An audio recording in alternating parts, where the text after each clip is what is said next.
Hello class, good day. Today I'll be discussing the design of shear reinforcement. So, another type of beam failure is shear failure. Shear failure occurs when the beam cannot resist the diagonal tension caused by the applied loads, which leads to the beam splitting or cracking, as you can see on this figure. This image illustrates how shear cracks develop in a concrete beam, with tension forces causing these cracks. To prevent this, shear reinforcement is applied. This reinforcement is typically takes the form of stirrups, so which are small closed loop bars placed within the beam. Stirrups help resist the diagonal tension, preventing the beam from splitting. They create confinement around the beam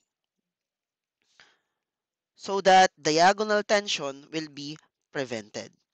So ensuring that the concrete maintains its structural integrity under the shear stress.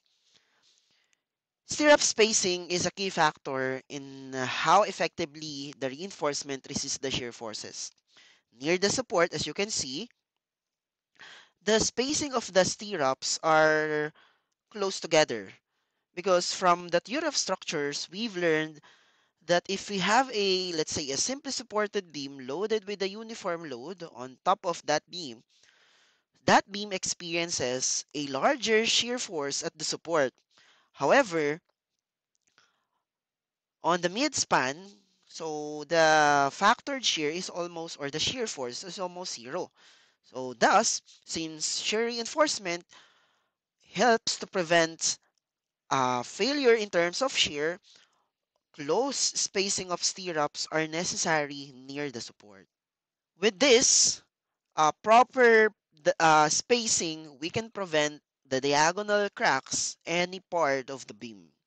So how do we design it? Obviously, we have to follow the necessary provisions from the NSCP. So one of that is the 409.4.3 factored shear. So it is really important for us to identify the factored shear acting on the beam. Just like what we've done on the design of flexure, we identify the factored bending moment MU, no, which mainly happens for a simply supported beam. It is happen on a midspan.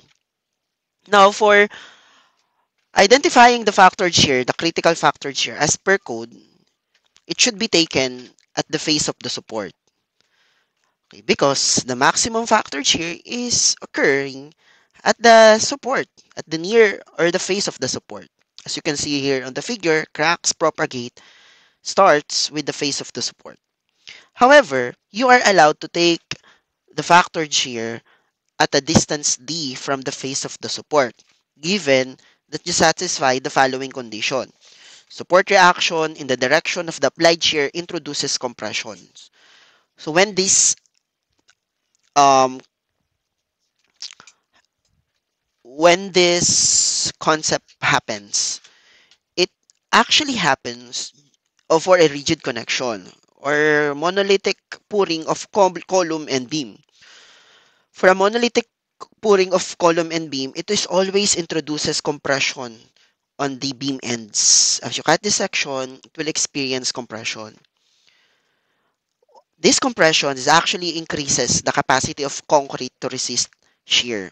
So later on, you will understand that shear failure will be prevented by the concrete and the stirrups. Not only by the stirrups, but also by the concrete. Now, concrete capacity will be increases if it experiences compression. So if you satisfy this condition, you may calculate the factored shear at the distance d. So instead of using higher factored shear, you are allowed to use this factored shear for more economical design. So letter B, loads are applied at or near the top of the surface of the beam. For most cases, factored loads are applied near or top of the surface of the beam. However, for those inverted T-beams, it will not acting on the top surface of the beam. It is acting at the bottom surface of the beam. So thus, you are not allowed to take the factored shear at the distance D. So you have to take that at the exactly at the face of the support. So you have to calculate, or you have to design a larger factored shear. Letter C, no concentrated loads occurs between the face of the support and the critical section. Take note, critical section that we are referring here is at the distance D. Now, if you put an applied load, for example, you have here a planted column, you have a regular column, so column is not aligned, so that you have a planted column transferred to the beams. So that concentrated force, if that is located within the distance D, you are not allowed to take the factored shear at the distance D. So you have to get it on the face of the support. Okay? So those are the cases that you must satisfy so that you can use a factored shear at the distance D. Now, that is the factored shear force. How about the capacity? So for the capacity, it must be always greater than or equal to your factored shear. Factored shear is, for the critical factored shear, it is located at a distance t. However, later on, we will also calculate a smaller factored shear, which also requires a larger spacing of stirrups. Now, focusing on the capacity, we have here the reduction factor. Reduction factor is always 0.75. As mentioned here on table 421.2.1.2.1. Now, what is the nominal capacity, Vn? For the nominal capacity or for one-way shear strength, Vn is Vc plus Vs. Vn is the addition or the strength of the concrete plus the stirrups. So meaning it is not only the stirrups resist the diagonal cracks as mentioned previously, it will also prevented by the concrete itself. So the concrete capacity is 1 over 6 lambda. This is the nominal capacity of concrete in newtons. This is 1 over 6 lambda square root of Fc prime BWD. Lambda from the introduction to introduction to reinforced concrete design, you may visit the module 1 or module 1. So lambda is 1.0 for normal type of concrete. For lightweight type of concrete, that is 0.75. But for most cases on our problem here, so we will just use lambda of 1.0, which is normal type of concrete. So what is Vs?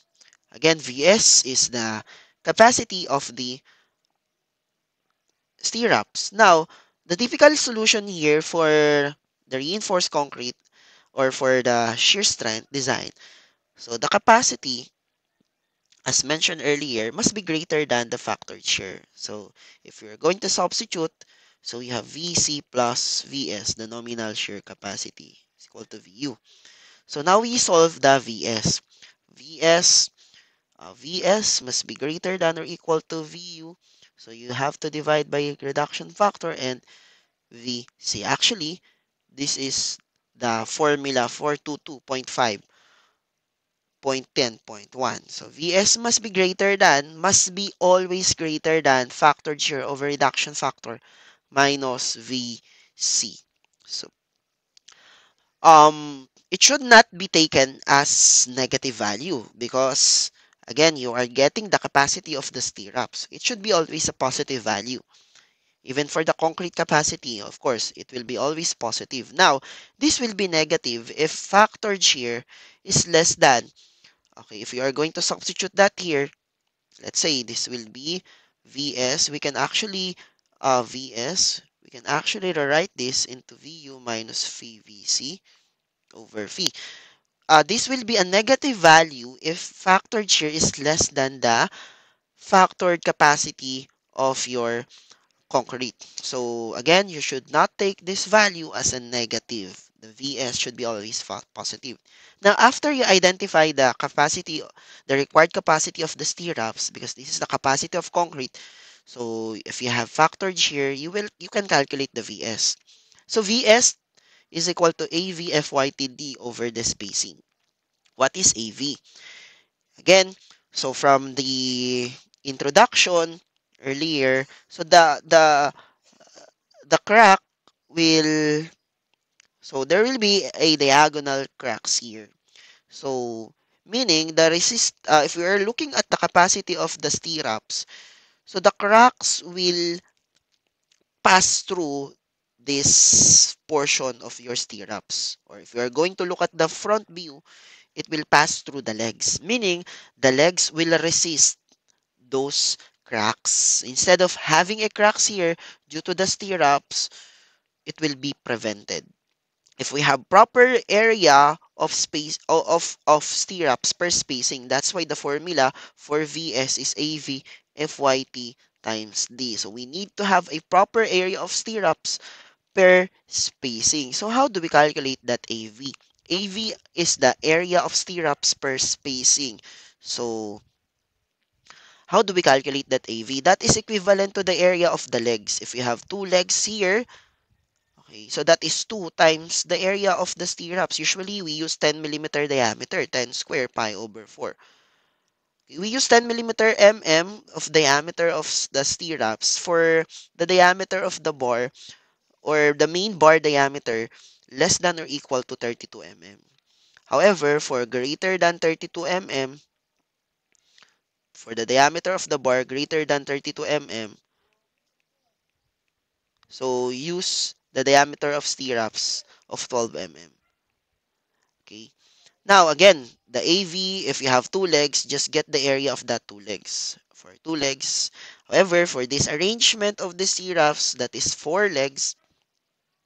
So, four times the area of that stirrups.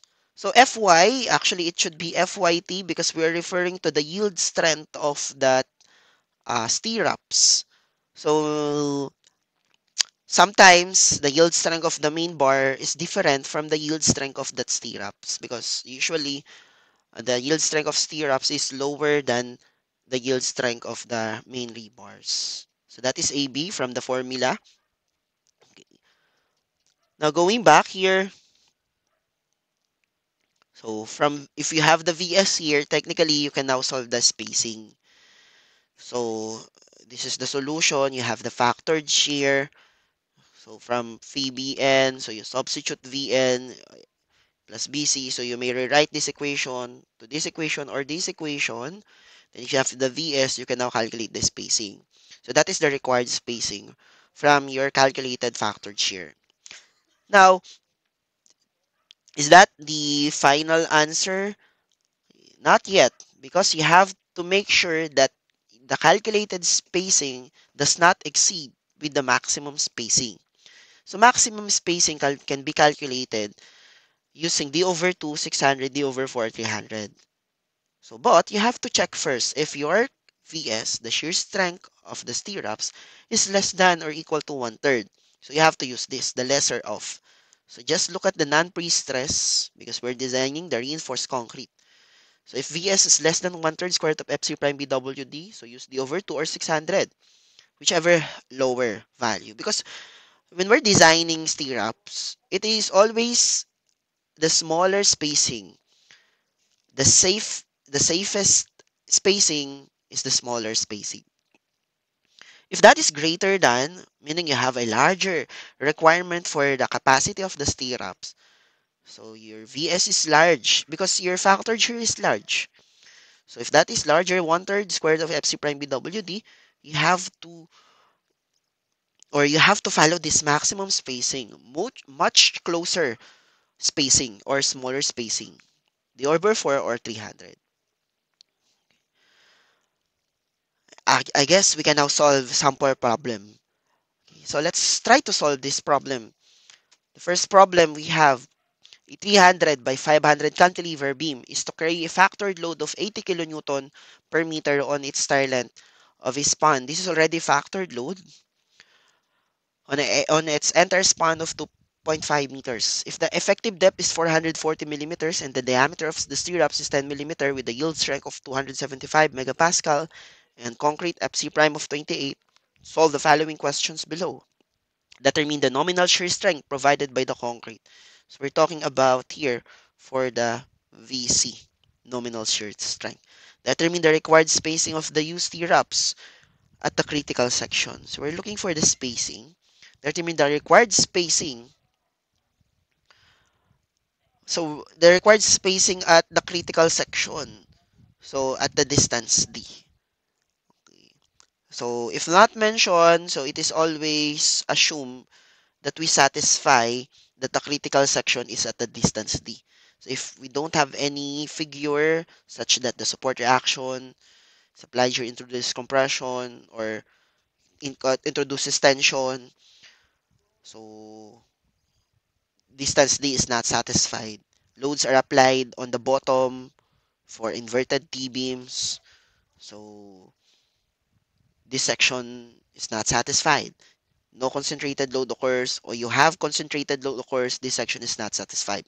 So meaning if you don't have any information about that, so it is allowed to get the critical factor shear, the critical section at the distance t.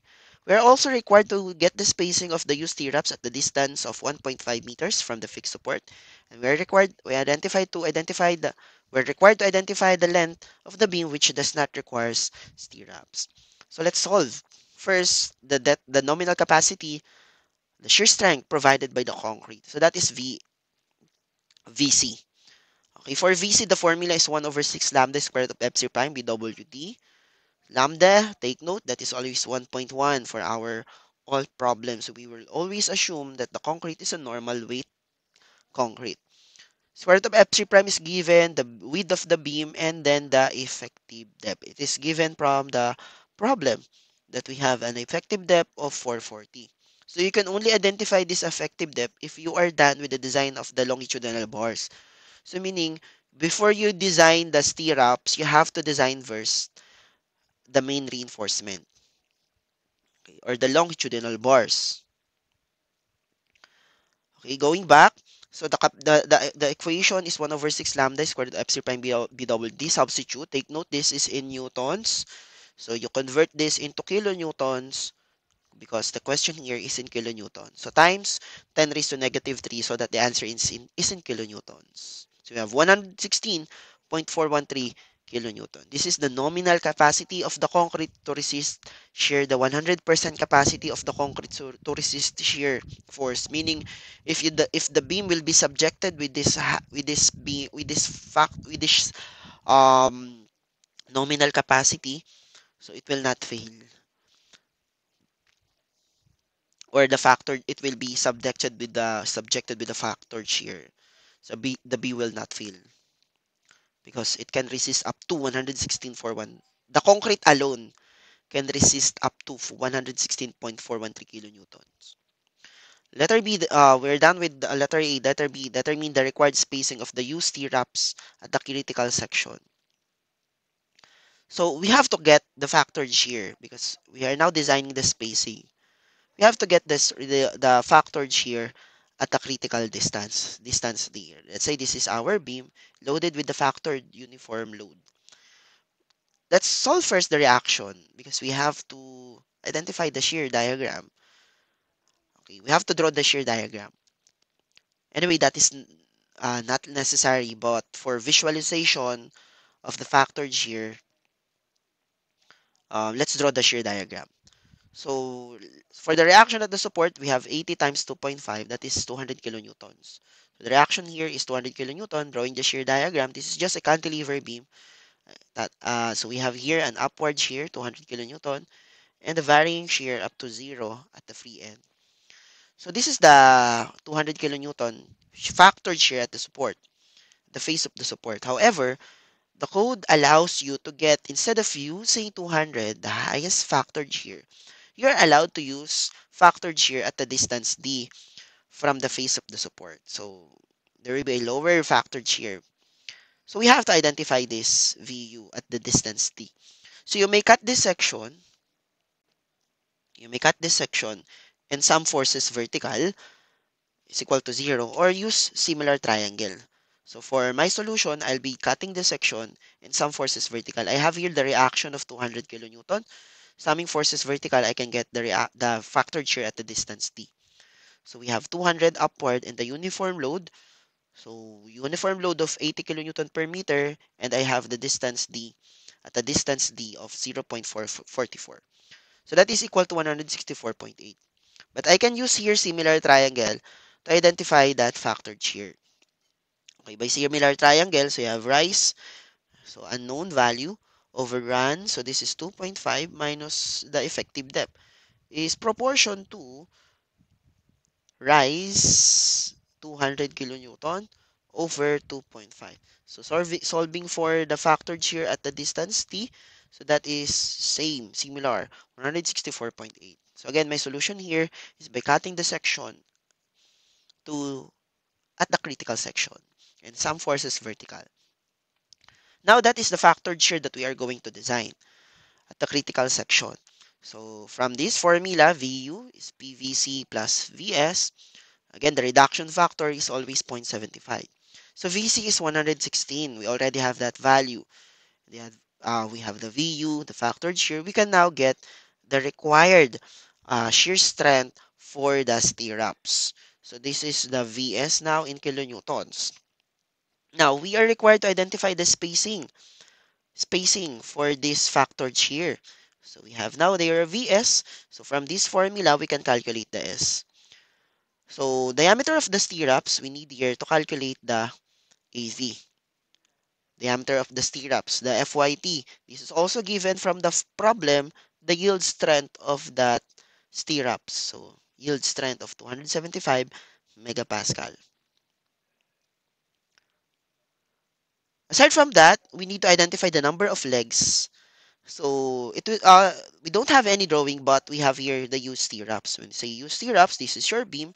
Then you have here a used stirrups. Okay. So that means we have two legs of reinforcement of the uh, two legs for AV. So let's substitute. So you have 2 times, just get the area of the individual stirrups, no? Individual legs. So 2 times tan square pi over 4 FYT, the effective depth, which is given from the problem, 140 kilonewtons, and divided by 103.32. Take note, this is in kilonewtons, so you have to revert back or you have to express this in newtons because this formula is in, take note, AV is millimeter squared. You have here Fy Newton per square millimeter. D is millimeter. So therefore, you have to convert this into newtons. So that your answer on spacing is newtons. Solving for S, so that is 183.958.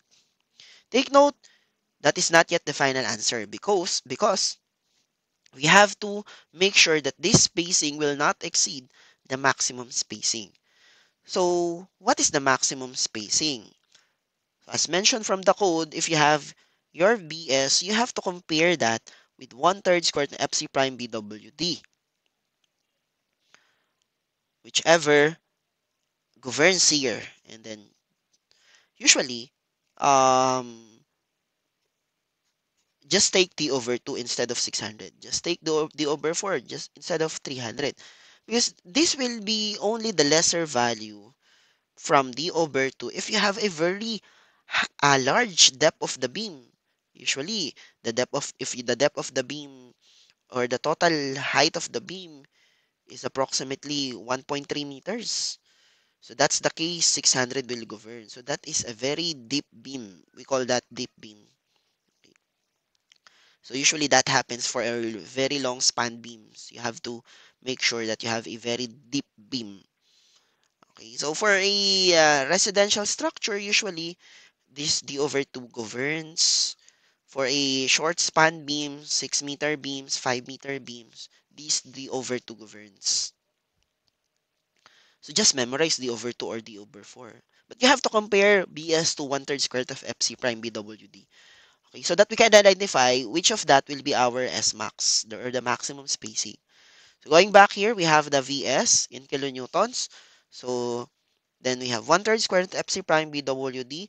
So we are going to compare the VS 103.32 to this value. So anyway, you have to convert this into kilonewton because this answer is in newtons or this formula is in newtons. So converting it, substituting and converting it to kilonewtons. So we have the 1/3 of FC prime BWD equal to 232. And we have Vs of 103, meaning that is less than the 232. Since we have a Vs less than the one-third, therefore, we have a smaller Vs comparing to this value. Just use d over 2 instead of d over 4. You just need d over 4 if you have a very large Vs, which will only happen if you have a very large factored shear. Okay, so this is less than, meaning we are going to use S max of d over 2, and that d over d is 440 divided by 2, so that is 220 millimeters. So far, the required spacing does not exceed the maximum spacing. And if that happens, you should not take this as your answer. Take the S max. Or just simply select the higher value between the spacing calculated from VS from factored shear to the calculated S max. Just select the smaller value. So in this case, we have 183.958. But if we are going to implement this on site, we don't actually take this 3 decimal place. In reality, on site, we should not take this. It depend on the designer on how he round down. Take note, class. Do not round up your answer. Always round down. So let's say the designer want it to be divisible by 5, so he can round it up to 180 millimeters. Okay, divisible by 5. Or if the designer want it to be divisible in 10, this is also divisible in 10, divisible by 25, the he can use 175 millimeter if his spacing is divisible by 5. But always take note, it should be always round down from your calculated spacing.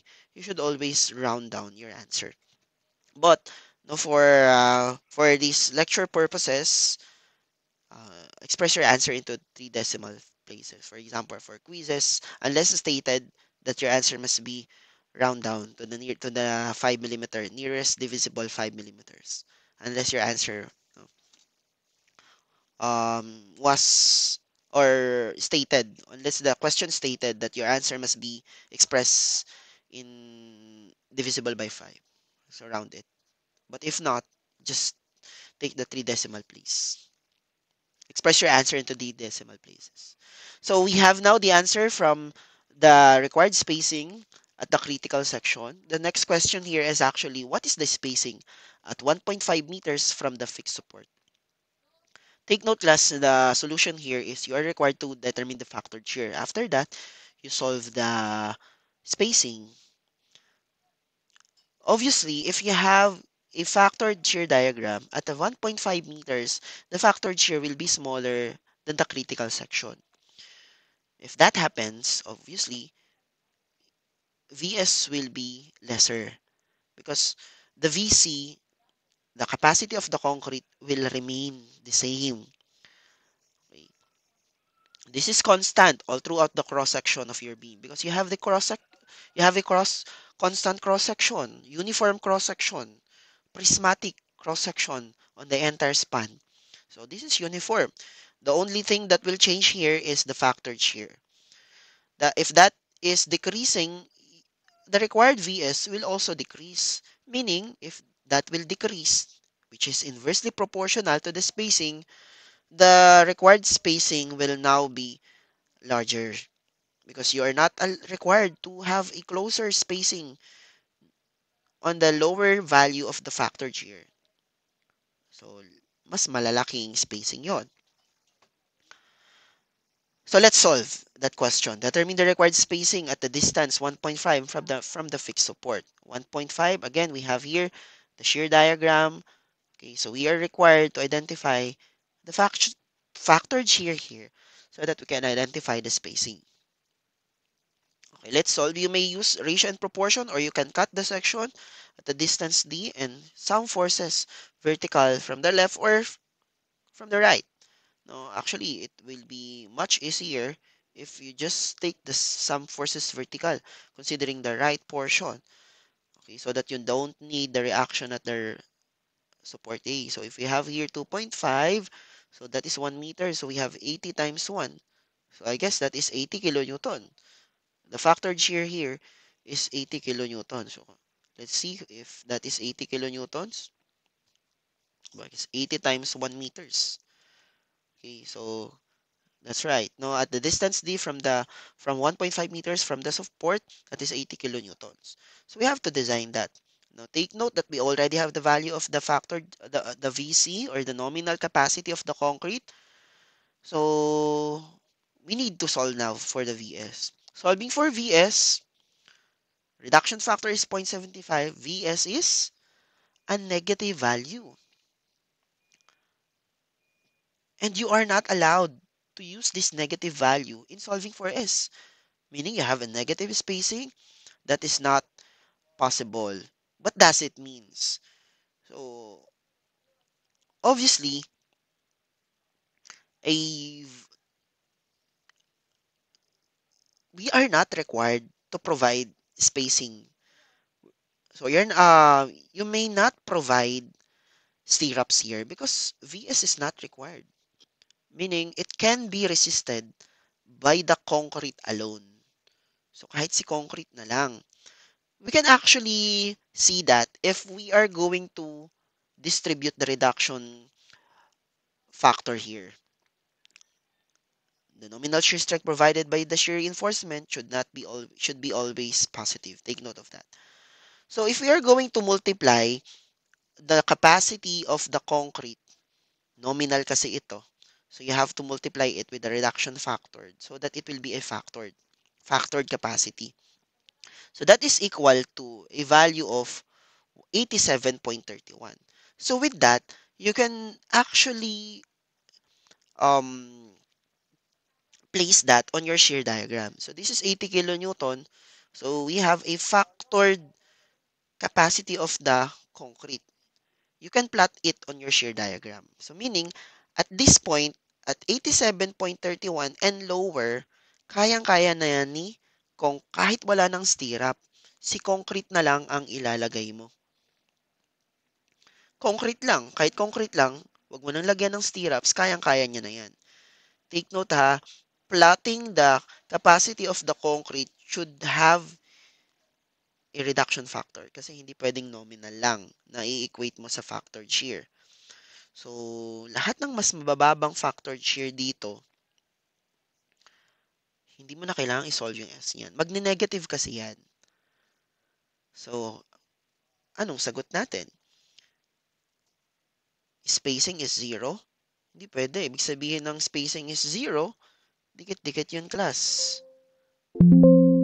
Okay, dikit-dikit yung spacing. So, what should be our answer here? Okay. If we are not required to provide here stirrups, kasi wala rin tayong makakalculate dahil nag-negative din ang VS. Supposedly, hindi mo na dapat lagyan to ng stirrups. But, may provision si code about that condition. So, minimum area of shear reinforcement shall be provided in all regions where factored shear is greater than 0.5 PVC. Sa case na to, factored shear, okay, if you're going to look at here, factored shear is now greater than, at this point, factored shear is greater than PVC. Pero sabi ni code, hindi dyan. Sa 0.5 PVC. Required daw. So we are required to put a minimum shear reinforcement. Okay. Ano yung required minimum reinforcement na yon? A Vmin per spacing must be, so just disregard this because um this is for the pre-stress. So we just need to focus on non-pre-stress. Area of AV per spacing is 0.062 square root of FC prime BWD over FYT and 0.35. So, the greater of the two. So, that should be your AV mean per spacing. So, that should be provided on the entire length where your vector shear is greater than 0.5 PVC. However, it is not required to provide if your factor shear is less than PVC and zero point 0.5, so you may not required to provide this if you satisfy this condition. Shallow depth, H is greater than, H is less than 2 TF, so 2 times thickness ng flange for monolithic or integral slab or T-beams, or we have fiber reinforced concrete. Okay, if we have fiber reinforced concrete. Usually, for a normal type of concrete, we just look at this shallow depth or integral with slab. But mainly, so we always provide a reinforcement at VU greater than zero point 0.5 PVC. So we have to provide this AV mean over S. So we have to locate that point or we have to solve that. Okay, so solving for that, um,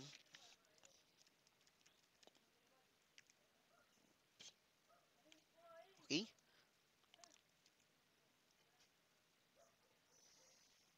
from this point up to this point, stirrups is required. So this is just to summarize the solutions. If you are if you were given a factored shear above PVC, you are required to solve the S from this formula, from VS, and then the other one is VS is equal to AVFYTD over S. So you are required to solve for the S here and compare it to the S max. However, for zero point 0.5 PVC, zero point 0.5 PVC is approximately 43.655. From this portion up to this portion, you are required to provide minimum shear reinforcement. If you solve here S less than or greater than the minimum shear reinforcement, use the minimum shear reinforcement. But mainly, the S here is much lower or closer than the minimum area of shear reinforcement. So technically, so you just need here this minimum area of reinforcement from zero point 0.5 PVC to PVC. So kung ano man yung spacing na yun class, gagamitin mo siya from zero point 0.5 to PVC. That will be the spacing here. Kasi wala kang makakalculate dyan na S galing sa VS, na galing sa VU. Okay, so from this point, so ano naman sabi ni code? Wala na, kahit hindi mo na siya lagyan ng stirrups dyan. From 0.5 PVC to the factored shear which is equal to 0. So you may not provide here stirrups. So from this problem, going back to the problem, what is the required spacing at a distance D, or rather at a 1.5 meter from the base of the support? Since our factored shear here is less than PVC but greater than zero point 0.5, so nasa gitna siya nito, meaning we don't have to solve for the S, don't have to solve for the S max, but we have to solve the minimum area, minimum shear reinforcement. So this is the formula AV mean over S. Okay. Since we are using U stirrups, automatically, your minimum area is 2 legs times the diameter of bars. So technically, you're just solving the spacing here. The other formula is this one. So we solve both of the equations and select the spacing which will give a larger value of AV mean over S. As per code, you have to select larger AV mean over S, greater of the two equation. So substituting to the formula, again, your AV is still the same, two legs of 10 millimeter square pi over 4. Substitute square root FC prime BW FYT. You have here a spacing of 438. And then for the other formula, You have here a spacing of 411. So which of these two spacing will give higher value of AV mean over S? Obviously, the smaller spacing. Smaller spacing will give a larger AV mean over S. So this will be your spacing. Okay, or just select the smaller between the two. This will be your spacing.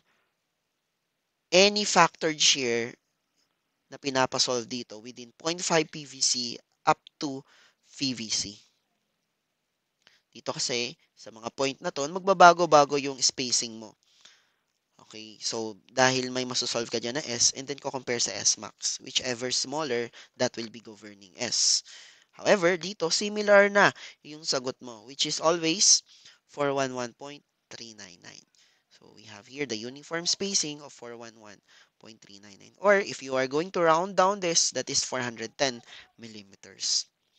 Okay, so for the final question, determine the length of the beam which does not require stirrups. Again, this section from 0.5 PVC after factored shear of 0 does not require stirrups. So, you plot the 0.5 PVC on your shear diagram so that you can identify its location. So, this will now be your factored shear.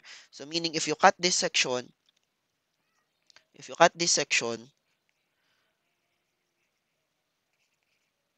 this will be your factored shear. So, what is this length? By summing forces vertical, okay, considering this right portion of your beam, so you have 80 kilonewton per meter, 80 times x, that should be equal to 43.655. 80 times x is equal to, so or just divide 43, 80. Um, 80 times x is equal to 43.655. Or just divide 43.655. So, so we have zero point 0.5. So this distance x is actually equal to, or you may use ratio and proportion for this one. But for my solution here, also I also show you just to cut this section. So the answer here, which does not require stirrups, that is 0.546 millimeters. So that's it, no, for this sample problem number 1. Let's proceed to problem number 2. For problem number 2, the design beam yields the following: H1 is 110, 490, B is 375, ES prime is 3-28 millimeter bars. So we have compression bars and tension bars. Actually, we don't need this on the design. We just need the effective depth later. Compressive strength, Fy and Fyt. Effective depth to the concrete centroid is 75. So we need this centroid of your AS. Obviously, this is your AS because the AS must be always larger than the AS prime or the compression bars. Calculate the nominal shear strength provided by 12 millimeter diameter ties spaced at 100 millimeter on center. So we're looking at the VS here provided by this 12 millimeter. Nominal shear strength provided by the concrete, VC. The beam is to be designed for the shear force of 455 using 10 millimeter ties. So instead of using 12 mm, so we are going to replace it by 10 mm and spacing of 90 millimeter on center. You already have the spacing similar to this problem, but on this case, we are required to determine the width of the beam. So instead of having a 375 width of the beam, so what will be the minimum width of the beam so that it can satisfy or it can resist the 455 kilonewtons? Let's solve. So first, we calculate the nominal shear strength provided by 12 millimeter diameter ties spaced at 100 millimeter on center. So actually, this is analysis problem. So anyway, it is not similar to, it is not just just like the flexural analysis, which is different approach on the design of the beams. The analysis is different approach with the design. Dito, babaliktarin mo lang. Kung ano yung flow mo kanina, okay, babaliktarin mo lang siya. You start with, you have the spacing. So, use this formula. Okay, anyway, given ang ang total depth natin. So, this is included on the total depth of the beam. So, just get the effective depth. So, you have it is mentioned on the problem earlier that you have the concrete cover to the centroid of your tension bars. So with that, we can get the effective depth. So that is 525 millimeters. So use this formula to get the nominal capacity or the shear strength provided by the ties, okay, by the stirrups or ties. Okay, so AV, we have three legs here that will resist the cracking, the diagonal crack. So this is three times. So we have 12 millimeter ties. Then FYT is given from the problem, and the effective depth, we calculate that. And then the spacing is also given. Take note, your answer here is in Newton, so you convert this into kilonewton. So you have this answer. Nominal shear strength provided by the concrete, that is VC. 1 over 6 lambda squared to FC prime. Always use 1.0 squared to FC prime BW D.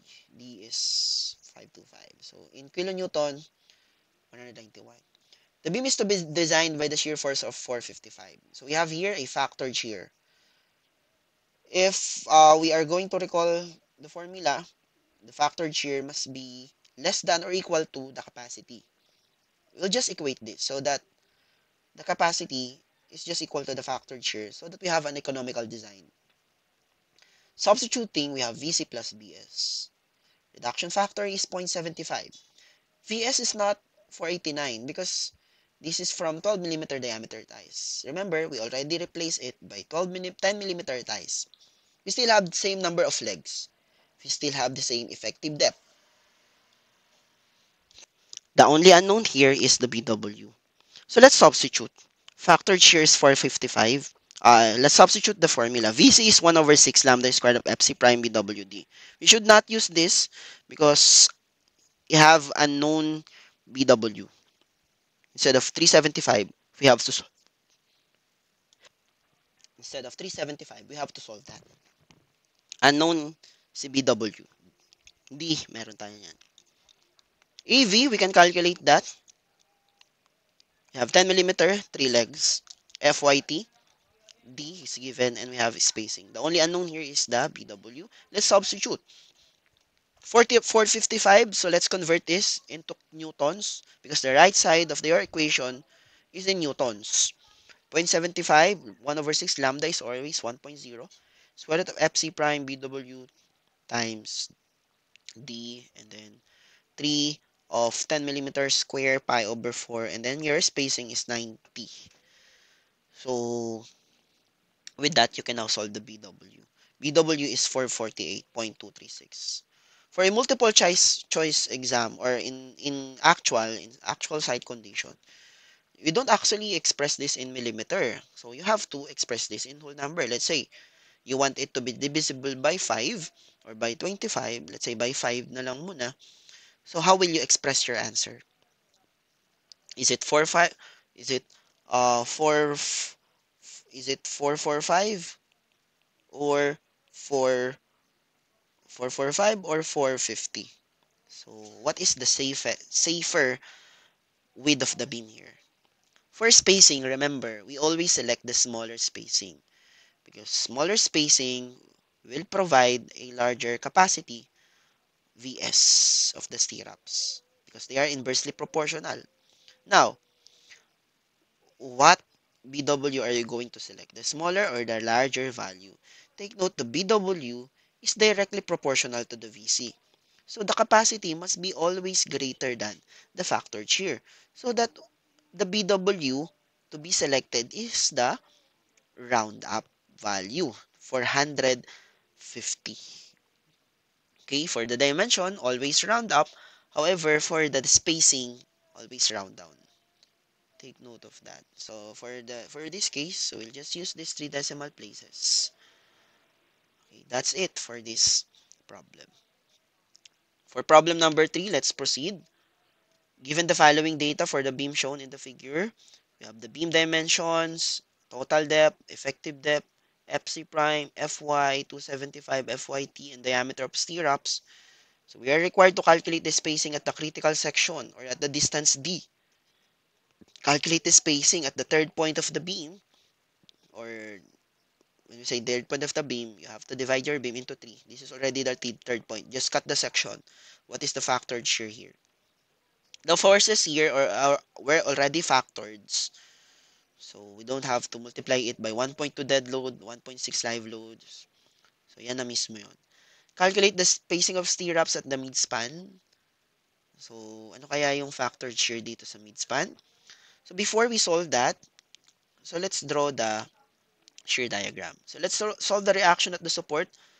Although this is a fixed-ended beams, the moment that the fixed-ended beams will be just similar because this is a symmetrical sections.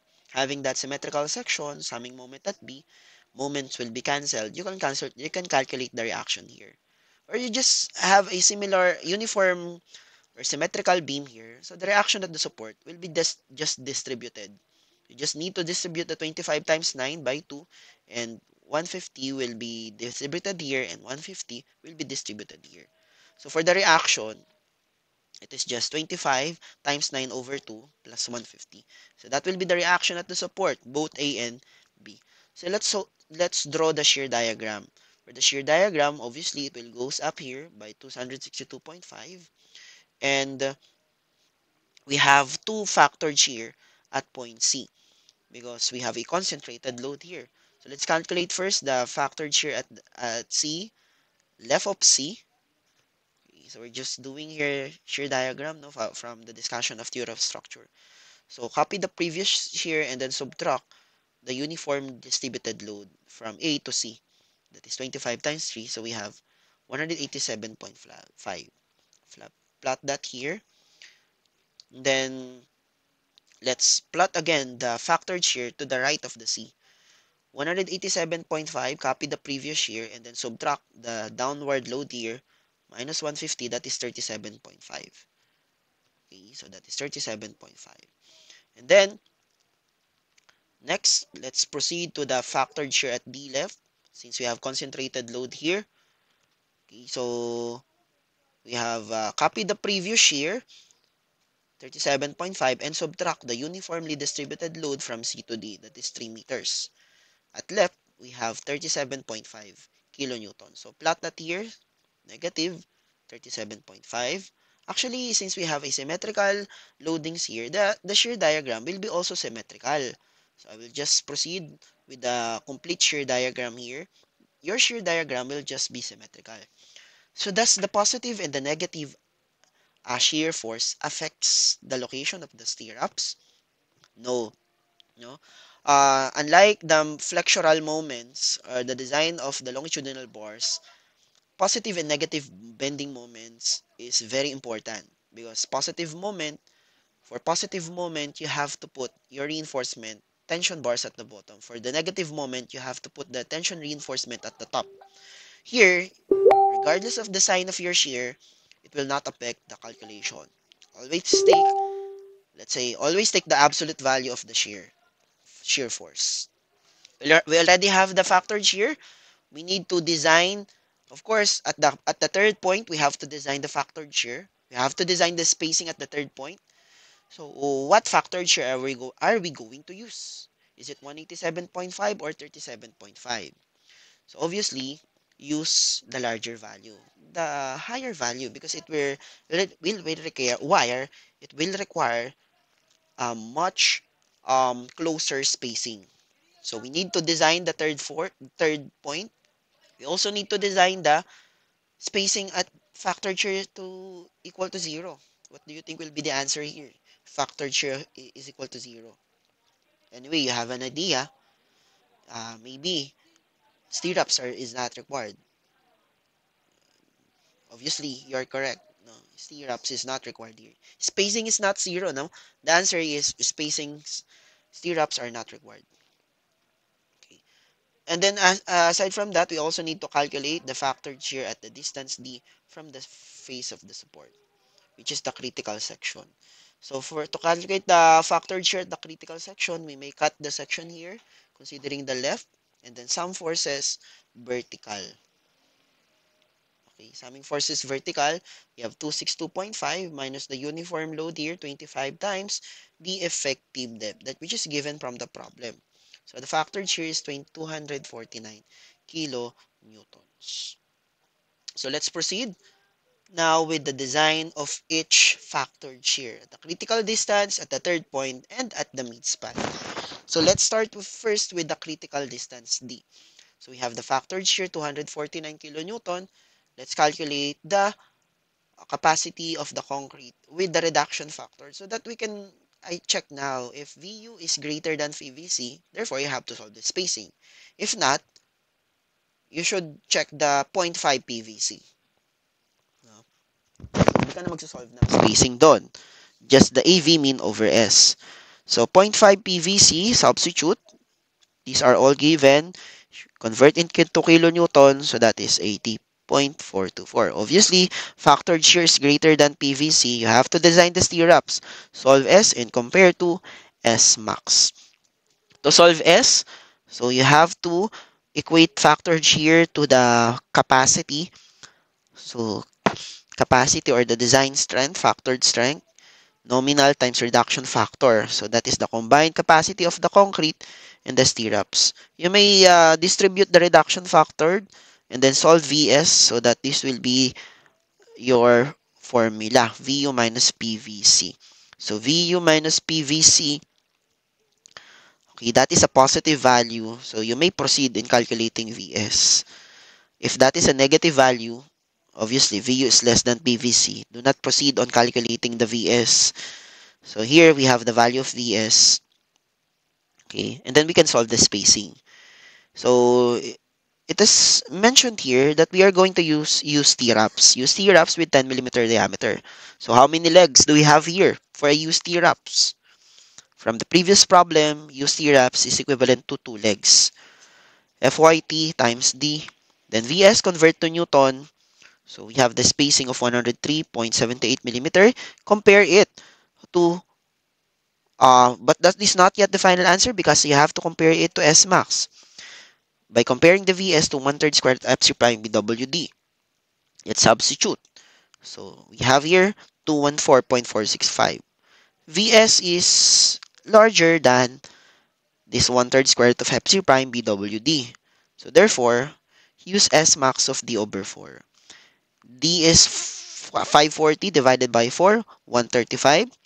Select the smaller value. Obviously, the spacing from our Vs, from our factored shear, is still less than the maximum spacing. If Vs is less than 1/3, use D over 2, no? As mentioned on the table earlier. So, therefore, our answer here is 103.78. Okay, next. At third point, the factored shear is 187.5. We already have the PVC, 80.424. So, obviously, VU is still greater than the PVC. We solve the VS, okay, 187.5 minus PVC over reduction factor. Then we solve the spacing. You have 2 legs. This is your spacing. And then compare your VS to your 1/3 squared FC prime BWD. You already calculated this earlier from at the critical distance. Obviously, same pa rin naman yun. Di naman nagbago ang cross-section sa third point. Uniform naman yung cross-section. Ito pa rin yung 1/3 square root of FC prime BWD. But on this case, Vs now is less than the 1/3 because obviously, factored shear is decreasing. The required Vs is also decreasing. From the previous problem, this one is 100 is 224. Now, since factored shear is decreased, Vs is also decreased. So, since Vs is less than from this table, so we have to use the S max of Vs is less than 1/3. So, S max is D over. Okay, so we have S max of D over 2. So d over 2 is 540 divided by 2, that is 270. So from these two, you select which value is smaller. On this case, that is 163.387. Finally, at midspan, the factored shear is 0 and PVC is 80. So PVC is greater than factored shear, meaning by just using the concrete alone, concrete can resist the shear force. That is 0. But you make sure that that factored shear is greater than or is also less than 0.5 PVC. So if that is less than 0.5 PVC, stirrups are not required.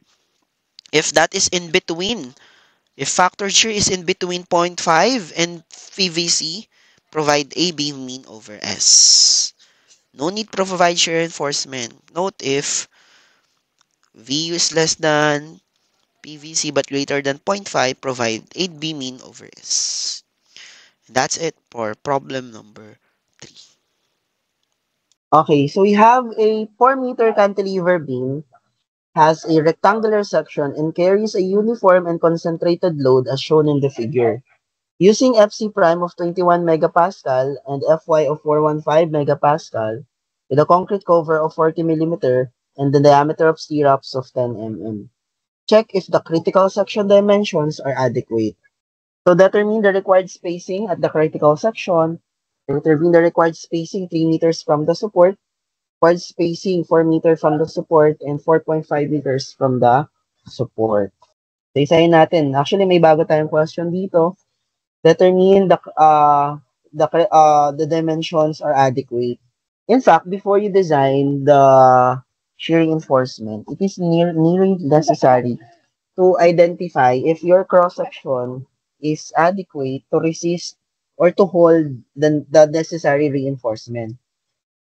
How can we check if the dimension is adequate? Pare-parehas naman yan ng cross section. Okay, pero magkakaiba-iba yung factored shear. And the highest factored shear na kino-consider natin, class, ay laging nasa distance D. At the highest factored shear is at the distance D from the face of the support. The highest factored shear. If the factored shear is not uniform within the length of your beam, yung mas mataas yung kunin mo na from the face of the support. So that will be your reference for you to check kung yung cross-section ba natin ay kayang mag-hold ng stirrups. So, identify muna natin yung mga factored shears na kailangan natin before we check if the critical section is capable to resist, to hold, or to be designed for shear reinforcement. So, anyway, ang reaction support is 260 kilonewtons. So, we have 50 times 5 plus 10. The reaction at the support is 260 kilonewtons. So, let's draw the shear diagram. Pag ganyan lang naman yun, di ba? Angat ng 260. And then, of course, it should be 10 kilonewton here. Okay, at the distance D, let's solve the distance D. So, the given are concrete cover and diameter of stirrups with the diameter of the rebar. So, this is a cantilever beam, meaning the effective depth should be measured from the centroid, top bars, yung ating centroid dito. Okay, the top bar, kasi tension for the cantilever beam, the tension is located at top bars, measured hanggang dito sa bottom. We have the effective depth. Okay, so effective depth is 440 millimeters. 500 minus 40 minus 10 minus 20 over 2. So we have to identify the factored shear at the critical distance, D. So we can use ratio and proportion, but if, of course, mas madali kung cut na lang tayo ng section. So at the critical section, so the factored shear is 260 minus 50, the uniform load. Ikat natin the section, no? 50 times the distance of 0.44. So this is equal to 238 kilonewton. So we also need to design the spacing at 3 meters. We have at 3 meters, we have 260 times 50 times 3 meters. This is 110 kilonewtons. Actually, linear to no? Linear. Pwede ka dyan mag-mode 3 to Pag meron tayong linear na line, applicable lagi si mode 3 to. So, paano yun? Dapat dalawang input at distance 0 and distance 5 meters. At distance 0, ang shear natin 260. Kapag straight line yung ating shear diagram, pwede mong gawin yun. Distance 5 meters, ang shear natin is 10 kilonewtons. So, mode 3 to lang. Mode 3, naka-mode 3 to na pala tayo. Oops. Wait nga, mode 3 to. On mode 3 to. Distance 0 and 5 meters. Pwede itong gawing shortcut mo. Kung marami kang sinusolve na factored shear. Yan. Then AC. Kung na natin si y hat. Sa at regression, y hat. Kasi sa y natin nilagay yung factored shear. Halimbawa, at distance d, 0.44 y hat. This is 238. Tama, nakuha natin. Next, at distance 3 meters. 200, mali. At distance 3 meters. 3 pa lang nalagay ko. At distance 3 meters, 110. Okay. Next, at distance 4 meters, 60. Distance, ano pa isa? 4.5 ata. 4.5 meters. 4.5 na yung nahanap. We have 35 kilonewtons. Okay, so we are required to identify the spacing for this factored shear. What are the spacing for those factored shear? So, unahin na muna natin si 238, but the first question pala dito is, check if the section is adequate. So, ano yung pang-check natin? So, the formula from the NSCP is actually this one. Ito yun, in-exert ko siya dito. Okay. The cross-section dimension shall be selected to satisfy equation 422.5.2. Dapat yung factored shear natin, so in this case, yung pinakamalaki ng factored shear ang ipang-check mo, which is at the critical section, not at the support, no? Kasi ginagamit natin at the critical section, yung mas lower value. Okay, so it is permitted to be designed, no? That the factored shear is at a distance d. So yun na yung ginagamit natin. So dapat yung factored shear natin is always less than 2 times VC 2/3 square FC prime WD. Dapat ma-satisfy yung condition na yan. Dapat less than yung factored shear. Sa case na to, 238. Ito yung pang-check natin ng dimension. Okay. If not, ibig sabihin, yung BW and effective depth natin is not appropriate. So you have to increase your beam dimension. Ibig sabihin kasi nung sobrang laki ng factored shear. Ang laki ng factored shear mo. Hindi kaya ng cross-section mo to hold that reinforcement na i-design mo. Kung magsasolve ka man ng S doon, halimbawa, VU is greater than this condition, ang laki ng VU na yan. Okay, kasi kung i-compare natin, class, sige, solve natin, ha? 1/6 lambda squared FC prime BWD, VC yun, di ba? 2/3 FC prime BWD. Okay, so, ito yung formula na yon. Para hindi nyo nakabisaduhin tong formula na to, yung pang-check ng cross-section is adequate, meron tayong gagawing technique. Okay?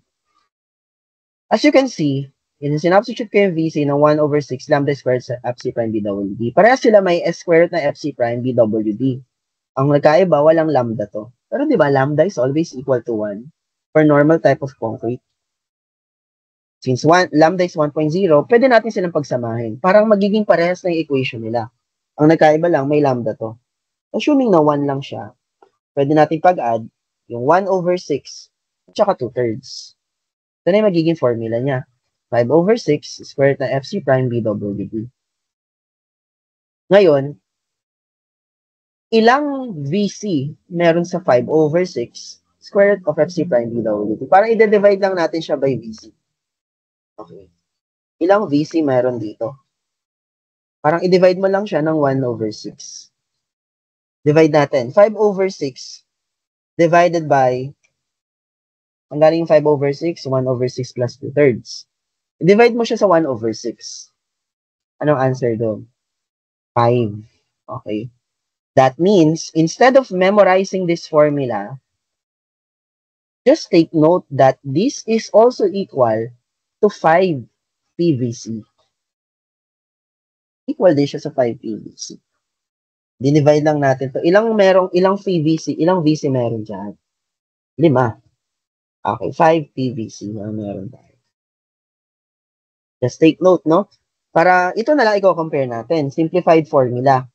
Okay, for lambda is equal to 1.0. This is only applicable, no, for lambda na 1.0. However, for those lightweight concrete, hindi siya normal type of concrete, no? So, you cannot use this formula. But for our problems here in principle of concrete design, we will always use normal type of concrete. Even sa mga board exam questions, no? Lagi siyang normal type of concrete. So, this is the simplified formula para ma-compare mo kung yung VU mo ba ay laging less than sa 5 CBC. Para VC na lang ako so, itatandaan mo. Tuloy natin. So, VC na lang itatandaan or technically VC. P is 0.75, 1/6 lambda squared to FC prime. Solve natin. So, we have 0.75, 1/6, 75, 1/6 times square root of 21. This is your FC prime times 300 times over 0. So you convert this to kilonewtons. So we have 75. That's 75. 75.612. It should be 75.612.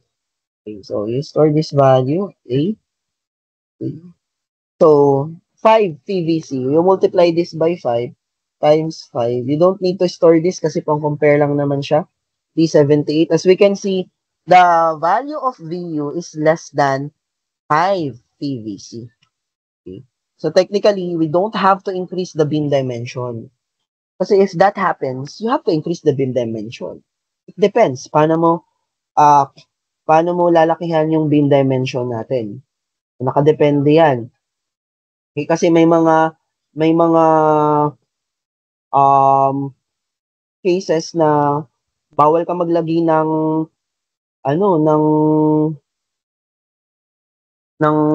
bawal mo taasan yung beam dimension.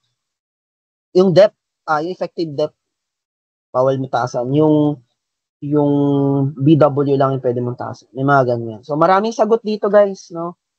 Pwede mong increase to. Pwede yung FC prime, i-increase natin so that your VC is your VC plus 2/3 times or 5 PVC is greater than VU.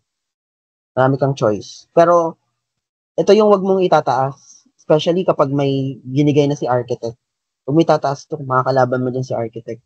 Just to give you an example, no, here is message no from one of my client na yung height ng beam hindi lalampas no 470. So kasi required sa clearance between the floors. So yun, may mga ganong cases guys na dapat tinatanong natin si architect. Dapat clear sa usapan niyo yun. Kaya ako pagka nagda-design, so never kong pinapalitan talaga effective depth. Kasi magkakagulo kayo, mahirapan, mag-revise na naman. Makikita yan na mamamali yung clearance, no? So anyways, going back, ito shortcut ha. We have a shortcut para malaman natin kung tama na ba yung cross section. Pang-check lang siya. But for problems natin, like quizzes and exams, you don't have to check this unless pina-check.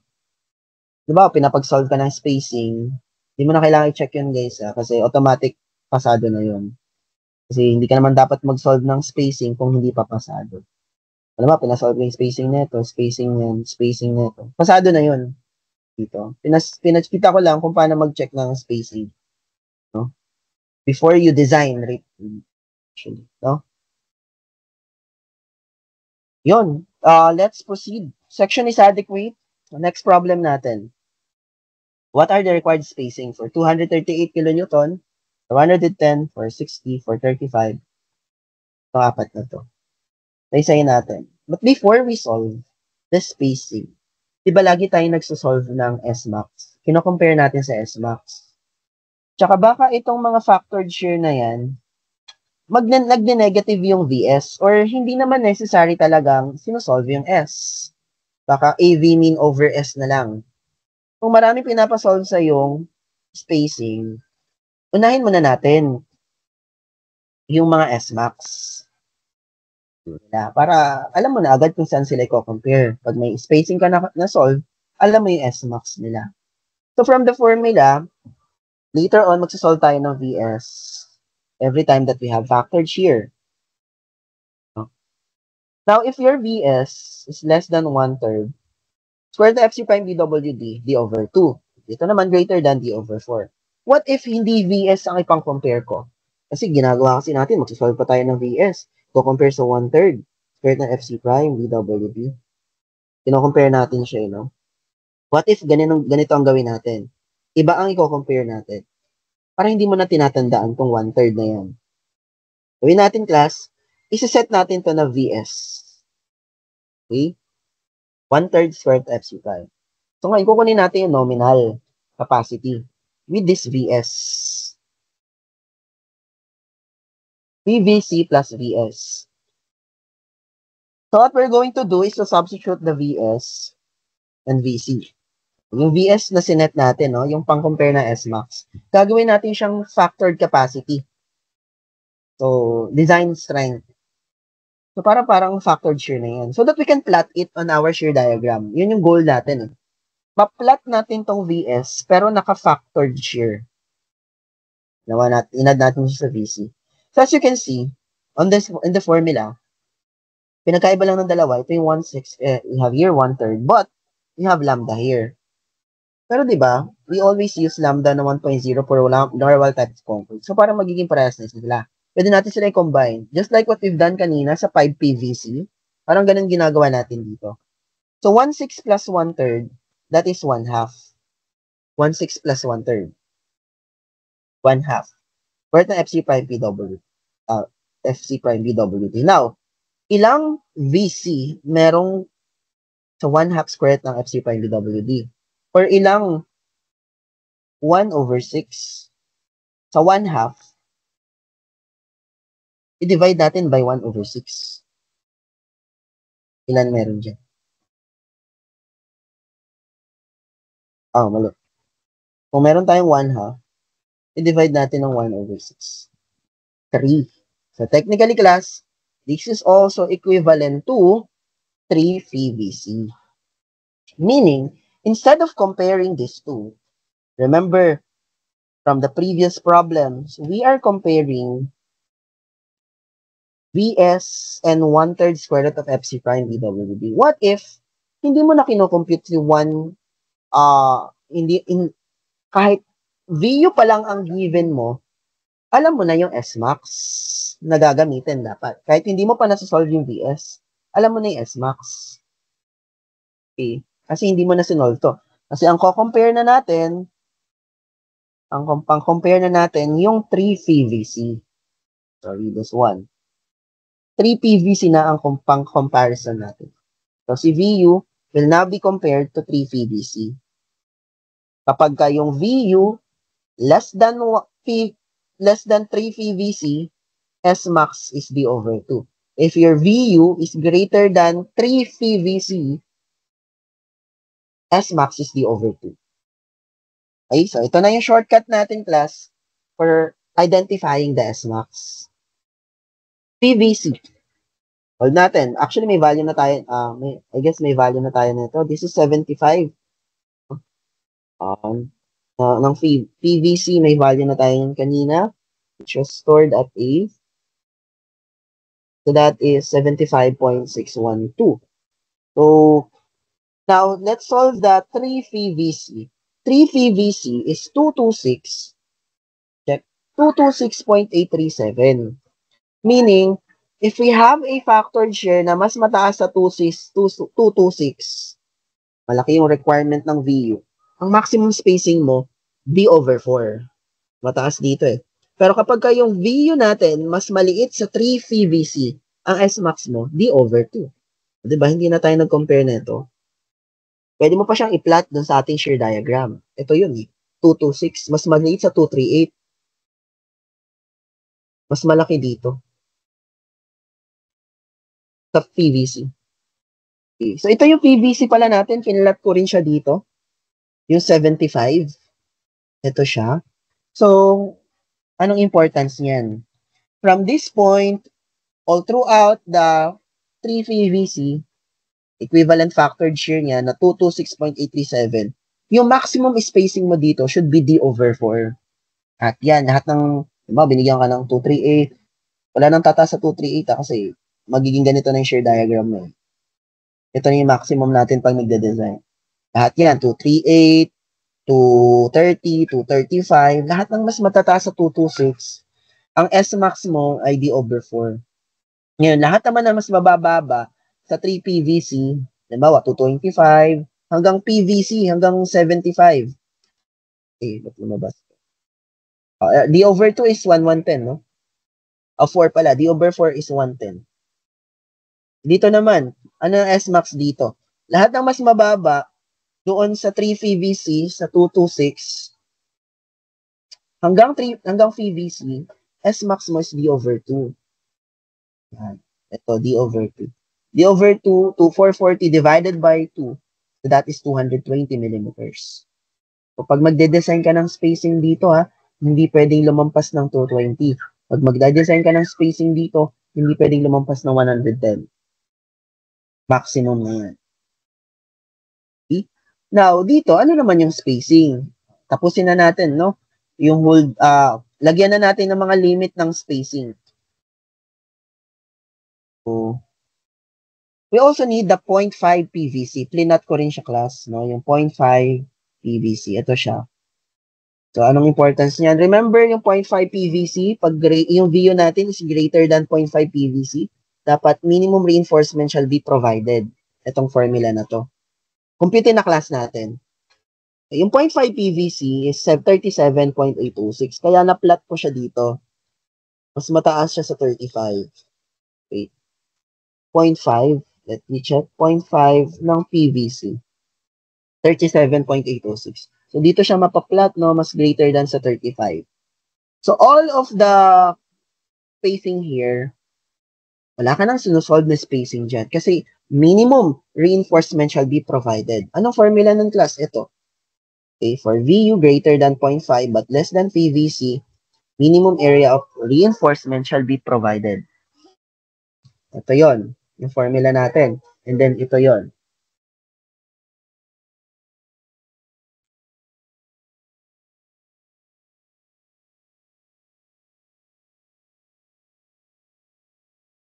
Now, we substitute. AV-min, ano bang ginamit natin na type ng stirrups dito? For the type of stirrups, we have 3 legs. I guess this is 3 legs.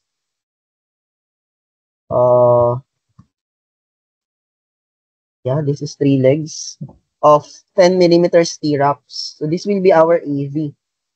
10 millimeters na 3 legs.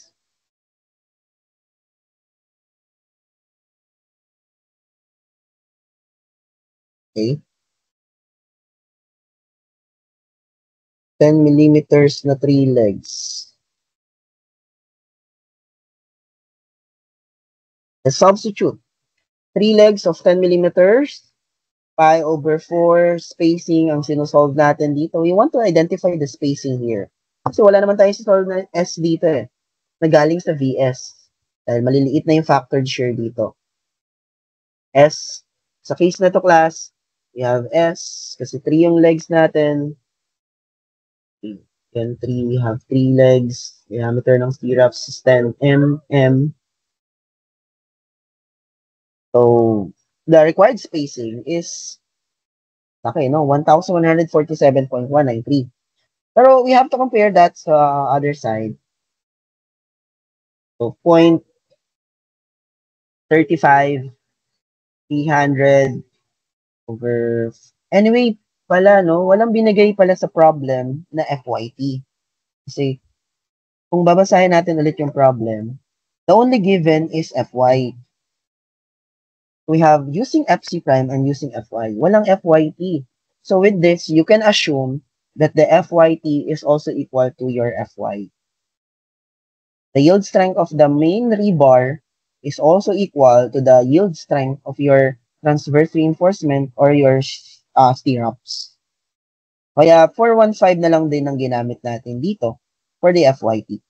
Kaya mataas yung spacing kasi malakas yung strength ng medyo malalaki yung spacing. Malakas yung strength ng stirrups. So answer mo dito is 931. Yan ay sagot mo dito. Any factored shear na nandito between 0.5 PVC to PVC, ito lang sagot mo, class. Yung mas maliit, yung 931. Ibig sabihin, pag tinanong to, what is the required spacing for the factored shear? 4.5 meters. Alam mo na sagot. Anong sagot? 931.258 millimeters. That is the required spacing. Wala ka nang isosolve na dito, no? VS. Kasi magne-negative nga yung VS dyan. So yung PVC is greater than your VU. PVC is 76.6. Next, how about this one? Ano kaya magiging spacing dito? Yung mga factored shear na mabababa sa 0.5 PVC. Ano yung spacing natin? May ilalagay pa ba tayo dito ng stirrups? So answer, wala na. No? So for those VU na less than 0.5 PVC, hindi na natin kailangan maglagay ng stirrups dyan. Stirrups are not required. NA. Hindi zero not applicable. Wala na. Kahit di mo nalagyan, magastos lang. Wala namang purpose yun. Magastos ka lang. Hindi naman kasi kailangan. So, ibig sabihin, yung sagot natin sa 60 kilonewtons, ito yung tanong. Ito na yung magiging spacing natin for the entire. Ito, not applicable. Ito spacing mo dito. Pero ito hindi pa yung final spacing for 110 kilonewton na question. May question kasi kanina, what is the required spacing at 110 kilonewtons? So, hindi pa natin alam to, yung spacing dito. Pero ang maximum is 220. So, if the question is 238 at the critical distance, compare mo siya sa 110. May sagot na tayo dito. Determine the required spacing at 4 meters. Ito yun, 4 meters, no? Answer mo dito, 931.258. What is the required spacing from 4.5 meters from the support? NA, not required. And then finally, meron pang tanong, determine the required spacing at the critical distance. Since yung factored shear natin dito is greater than a point up, greater than sa PVC, may masusolve tayong VS dito. Let's solve the VS. Tulad ng ginagawa kanina, no? VS is VU minus PVC over phi. So yung VS dito, so from the VU natin, 238 minus phi VC over 0.75. So let's solve. We have 238 minus phi VC over 0.75. So the VS is 216.517 kilonewtons. So let's store this value at P for 238 kilonewtons minus phi VC over 0.75 your VS. Then solve the spacing. AVFYTD over VS. AV 3 pieces of 10 millimeter bars. FYT is 275. 415. 3 times 10 square. Store na nga natin yung AV. 3 times 10 square. 5 over 4 para madali na lang siyang tawagin. AV. AV. AV. FYT. V over VS. But we convert this to newtons. Answer, 198.710 millimeters. But the maximum spacing here allowed is only 110. Hindi na tayo nag-solve ng 1/3. Remember, no? Kino-compare pa natin tong VS. So, 1/3 squared na FC prime BWD. Hindi mo na gagawin yun. Kasi meron ka ng comparison dito eh. Nagawa mo na yun eh. If VU is greater than 3 VC, S max is 110. Ginawa natin yun para hindi na tayo nagko-compare ng VS sa 1/3. Hindi na natin ginagawa ito. Itong table na to. You don't have to do this. Don't have to do this.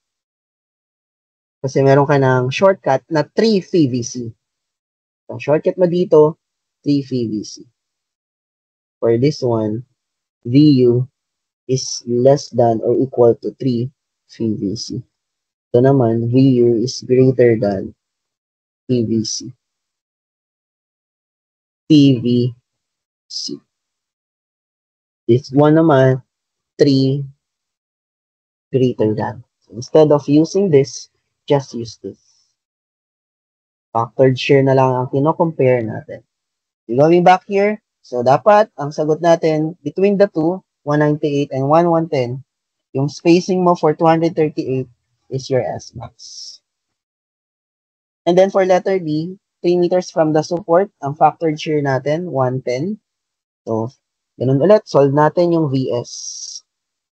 Okay, 110 minus VBC, 110 minus VBC, at 3 meters na to, over 0.75, we only have a VS of, oops, di ko napalitan, it should be 45.85 kilonewton. Now, what is the required spacing for that VS? Okay, let's solve. S is equal to, solve the spacing. So let's store this at B.